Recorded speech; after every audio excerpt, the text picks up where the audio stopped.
nosotros en esta mañana, primero el pastor.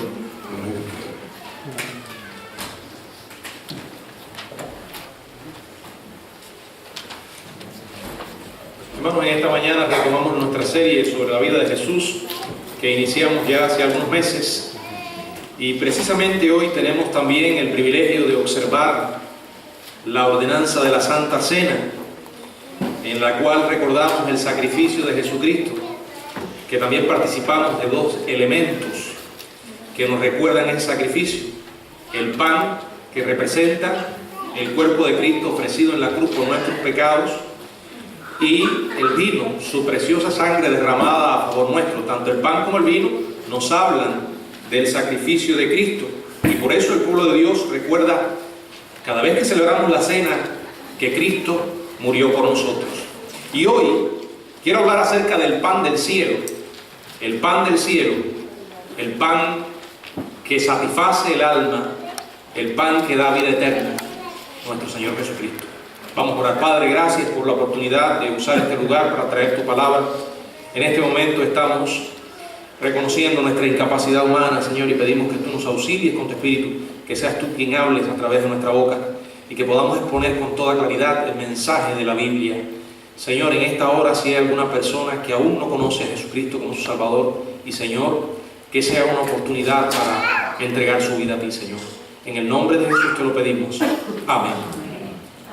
Bueno, aproximadamente de 20 a 25 veces cada semana las personas se ven obligadas a participar de una actividad particular, y estarán dispuestos a sacrificar todo para esa oportunidad. Para la mayoría es una prioridad primaria. Por ejemplo, es muy probable que usted la haya realizado ya hoy, y con toda probabilidad la volverá a hacer una o varias veces antes que coloque su cabeza en la almohada esta noche.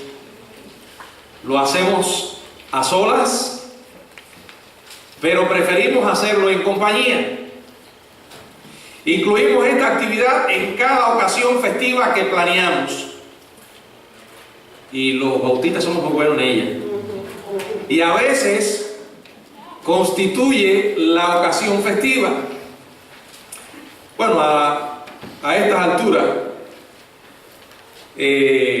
ya usted ha adivinado que me estoy refiriendo a qué. A comer, ¿verdad? A comer. Qué bueno es comer. Disfrutamos comer, y a algunos se les ve. No solo dependemos de la comida para nuestra supervivencia, sino que le celebramos como un arte, lo saboreamos como un lujo, participamos de ella como comunión, e incluso abusamos de ella como terapia. La comida es el tema primario de incontables revistas, libros, sitios web y programas de televisión. En los Estados Unidos hay canales, y más de uno, dedicados a la preparación y el consumo de alimentos, 24 horas al día, 7 días a la semana, todo el año. Comida, comida, en todas partes hay comida. Los que nos beneficiamos de esta abundancia en este siglo XXI, no podemos realmente apreciar de una manera completa la perspectiva de la gente que luchaba por sobrevivir en el primer siglo en Galilea, Samaria y Judea. Creo que es algo muy bueno que pasemos siempre algún tiempo en países en vías de desarrollo, donde la comida nunca está garantizada. Esos lugares de donde hemos venido y sabemos de lo que estamos hablando. Esto ayudaría a que uno aprecie más la provisión de Dios, y en este caso la provisión milagrosa que Dios realizó, el Señor realizó en este capítulo 6, en los primeros versículos, que si ustedes recuerdan fueron la base para el último mensaje que tuvimos sobre la vida de Jesús, la multiplicación milagrosa, donde el Señor alimentó a 5,000. ¿Recuerdan? Un milagro que encontramos antecediendo al pasaje que nos ocupa en el mensaje de hoy. Juan recalca el hecho de que cada uno recibió todo lo que quería. Allí estaba la mano del Señor. Una provisión milagrosa de comida en el desierto, mucho mayor que lo que ellos podían comer. Jesús lo multiplicó y se saciaron, dice la Biblia. Y dice el versículo 12 de Juan 6, que les dijo: recojan los pedazos que sobraron para que no se pierda nada. Cuando uno lee estas palabras se pone a considerar que aquí hay una evidencia de que este milagro lo realizó Dios. Imagínense que un hombre tuviera la capacidad para realizar estos milagros, que un ser humano tuviera el poder para multiplicar, un simple ser humano, para hacer estas cosas. Jamás se le habría ocurrido decir: recojan lo que sobró. ¿Verdad que no? No, si tengo este poder, lo usé ahora y lo vuelvo a usar después. Sin embargo, aquí vemos que el que estaba en acción era Jesús, Dios hecho carne, y mandó a recoger lo que sobraron para que no se desperdiciara. Quería dar una lección espiritual a aquellas personas. Y es indudable que para muchos esta fue la primera vez en mucho tiempo que fueron a la cama con el estómago lleno. Si malo es comer en exceso, malo es también no comer, ¿verdad? Yo no sé si a usted le pasa lo mismo que a mí, que si uno tiene hambre no puede dormirse, ¿verdad? Y cuando ya perdió el apetito, cuando uno está lleno, entonces le da sueño. Ahora, no podemos ser demasiado severos con esta multitud en el desierto. Ellos se despertaron con hambre a la mañana siguiente, porque estamos hablando de pan material. Estamos hablando de comida, tal como lo haremos nosotros mañana. Podemos comer hoy abundantemente, ¿verdad? Todo tipo de cosas. Y si por la gracia y la misericordia de Dios no nos enfermamos, mañana estaremos otra vez. Y aunque nos enfermemos, estaremos otra vez con hambre. Cuando hablamos del pan material, siempre volveremos a tener hambre. ¿Verdad que sí? Y con el agua sucede lo mismo. Usted puede tomar hoy las cantidades de agua que necesite y en unas horas volverá a tener sed. ¿Por qué? Porque estamos hablando de un pan y un agua material, física. Sin embargo, el pan del cielo es el único que realmente puede satisfacer las profundas necesidades del alma humana. Y sobre este pasaje, en Juan capítulo 6, vamos a ir repasando algunos versículos. Tenemos una gran cantidad de versículos sobre los que quiero ir rápidamente para compartir algunas ideas, porque todos giran en torno al pan del cielo. Lo primero que quiero que veamos es una motivación equivocada para buscar a Jesús. La Biblia dice en el versículo del 22 al 29 de Juan 6, el día siguiente la gente estaba al otro lado del mar, vio que no había habido allí más que una sola barca, y que Jesús no había entrado en ella con sus discípulos, sino que estos se habían ido solos. Pero otras barcas habían arribado de Tiberias junto al lugar donde había comido el pan después de haber dado gracias al Señor. Dado gracias al Señor. Cuando vio pues la gente que Jesús no estaba allí, ni sus discípulos, entraron en las barcas y fueron a Capernaum buscando a Jesús. Y hallándole al otro lado del mar, le dijeron: Rabí, ¿cuándo llegaste acá? Respondió Jesús y les dijo: de cierto os digo que me buscáis no porque habéis visto las señales, sino porque comisteis el pan y os saciasteis.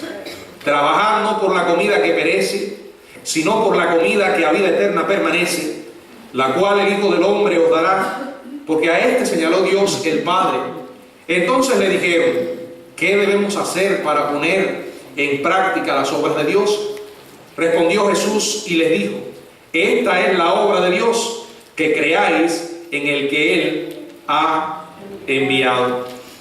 Bueno, si bien la gran mayoría volvió a sus casas, muchos volvieron otra vez a buscar al proveedor. Tenían hambre, ¿verdad? El pan material no satisface para siempre, pero descubrieron que el boleto de su comida se había ido.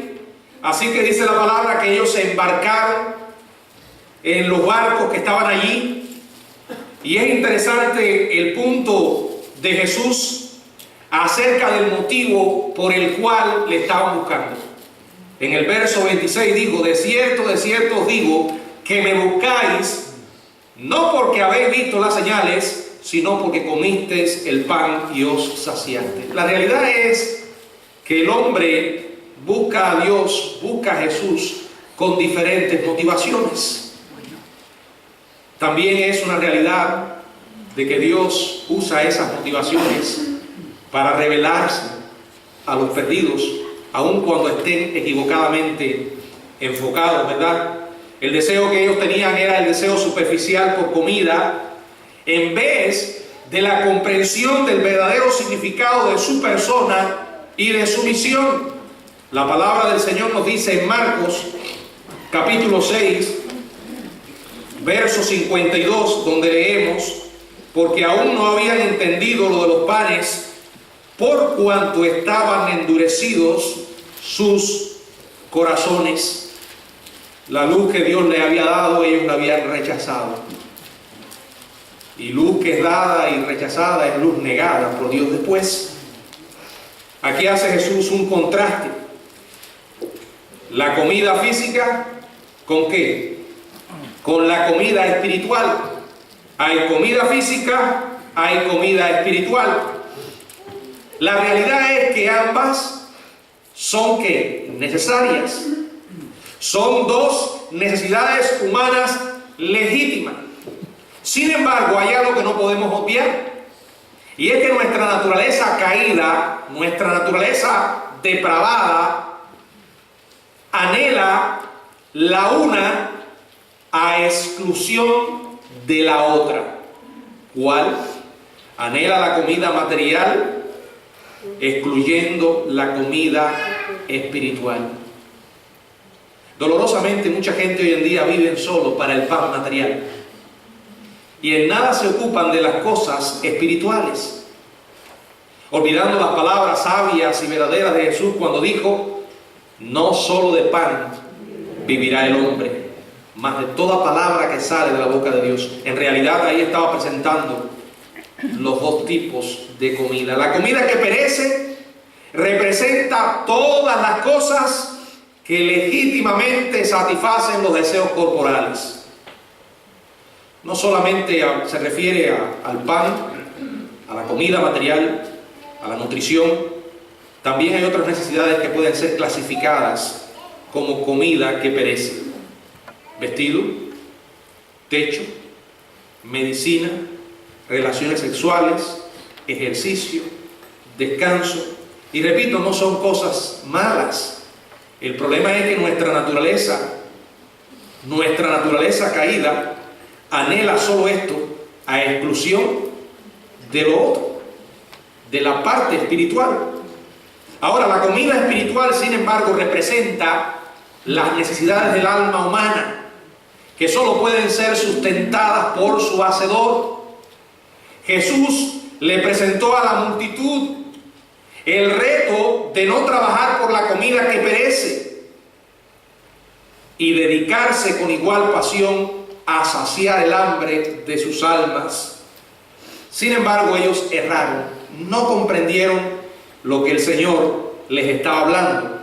Él les estaba hablando de una comida que no perece, una comida que a vida eterna permanece.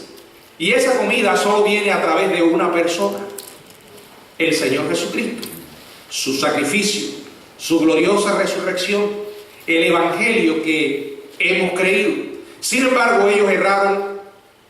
Y dice el verso 28: ¿qué debemos hacer para poner en práctica las obras de Dios? Ellos no captaron, porque Jesús había dicho, si ustedes observan, había dicho la comida, dice allí en el verso 27, la cual el Hijo del Hombre os dará. Sin embargo, ellos se enfocaron en otra cosa. Ellos dicen: ¿qué debemos hacer para poner en práctica las obras de Dios?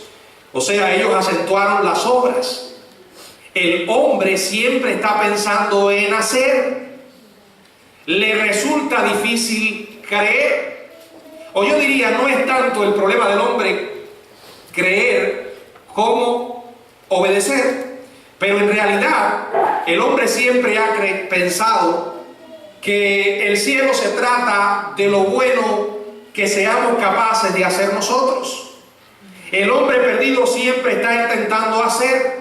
Sin embargo, la única obra que Dios requiere, que en realidad no requiere ninguna obra, y quiero que entiendan, esto parece paradójico, pero es real. La única obra, entre comillas, requerida es creer en el Hijo. Y esto no requiere ninguna obra, porque en realidad creer no es una obra. No es una obra, dice la palabra, que no es por obra, para que nadie se gloríe. Es por fe. Dice el verso 29, esta es la obra de Dios, que creáis en el que Él ha enviado. ¿Crees tú en Jesús? Esa es la clave para experimentar la verdadera satisfacción en el alma humana. Si corremos detrás de la comida material, la comida que perece, el pan humano, excluyendo el pan espiritual, volveremos a tener hambre. Solo Jesucristo satisface. Ahora, la segunda idea que quiero que reflexionemos es que aún ellos estaban enfocados en hacer y en ver antes que creer. Vemos aquí una búsqueda de señal para creer. Verso 30. Le dijeron entonces, ¿qué señal pues haces tú para que veamos y te creamos? ¿Qué obra haces? Nuestros padres comieron maná en el desierto, como está escrito, pan del cielo les dio a comer. Y Jesús les dijo, de cierto os digo, no os dio Moisés el pan del cielo, mas mi Padre os da el pan, el verdadero pan del cielo. Porque el pan de Dios es aquel que descendió del cielo y da vida al mundo. Y quiero que noten el énfasis de estas personas en haces. Noten también su condición para creer. Dicen, para que veamos y ¿qué? Y te creamos.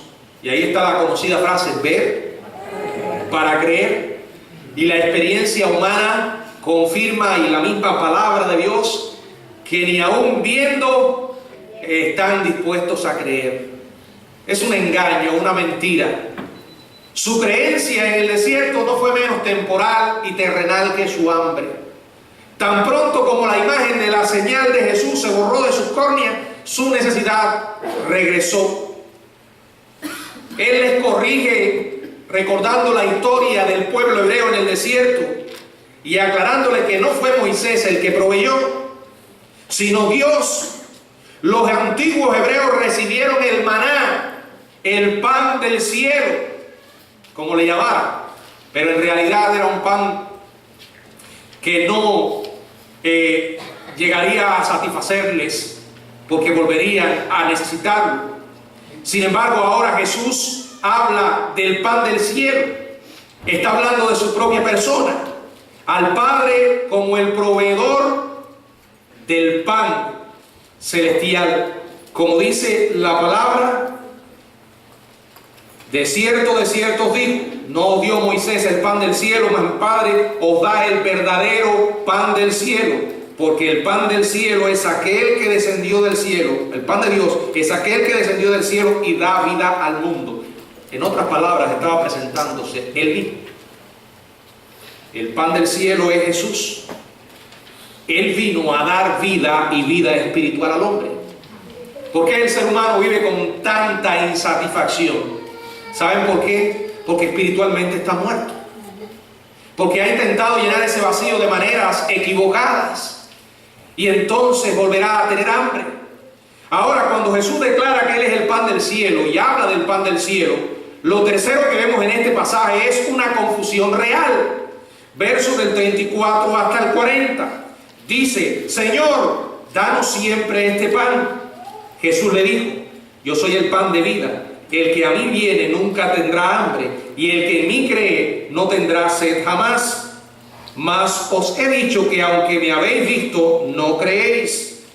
Todo lo que el Padre me da vendrá a mí, y el que a mí viene no le echo fuera, porque he descendido del cielo no para hacer mi voluntad, sino la voluntad del que me envió. Y esta es la voluntad del Padre, el que me envió, que de todo lo que me diere no pierda yo nada, sino que lo resucite en el día postrero. Y esta es la voluntad del que me ha enviado, que todo aquel que vea al Hijo y cree en Él tenga vida eterna, y yo le resucitaré en el día postrero. Bueno, cuando Jesús habló del pan del cielo, ellos le hicieron una petición similar a la de la samaritana. ¿Recuerdan? Cuando Jesús habló del agua viva, Señor, dame de esa agua. Y cuando Jesús habló del pan del cielo, entonces ellos también lo querían. Dice el verso 34, Señor, danos siempre ese pan. Pero no habían captado el mensaje de Jesús. Fíjense la inclusión de la palabra siempre. No entendieron. Por consiguiente, Jesús fue claro. Dio el mensaje con toda claridad. Y dice, yo soy el pan de vida. Jesús no solamente estaba hablando a aquellas personas. Hoy tenemos la Biblia. Dios ha entregado la Biblia a la humanidad. Su mensaje está expuesto para todo el mundo. Su mensaje es también para ti. El Señor Jesucristo te dice, yo soy el pan de vida. El que a mí viene nunca tendrá hambre. O sea, no volverá a tener hambre espiritual. Nunca. Y el que en mí cree no tendrá sed jamás. En otras palabras, Jesucristo es Él y solo Él, el único que puede satisfacer las necesidades del alma humana. Puedes intentar seguir otro camino, tomar otra dirección y volverás a sentirte vacío. Mientras que si vas a Jesús y crees en Él, por primera vez en tu vida estarás vivo espiritualmente y podrás saber lo que es la genuina satisfacción espiritual. Jesús es el pan de vida. Él es el agua viva. Dice también, a pesar de que me habéis visto, no creéis. Los hombres viendo a Jesús rehusaron creer. Él le reprocha su incredulidad. Ellos alegaron que una señal milagrosa les daría la capacidad para creer. ¿No les suenan familiares estas palabras? ¿Cuánta gente no dice lo mismo? Si Dios existe, ¿por qué no se me aparece? Si Dios es real, ¿por qué no me habla? Si Dios existe, ¿por qué no sana a mi familiar? ¿O por qué no hace tal milagro?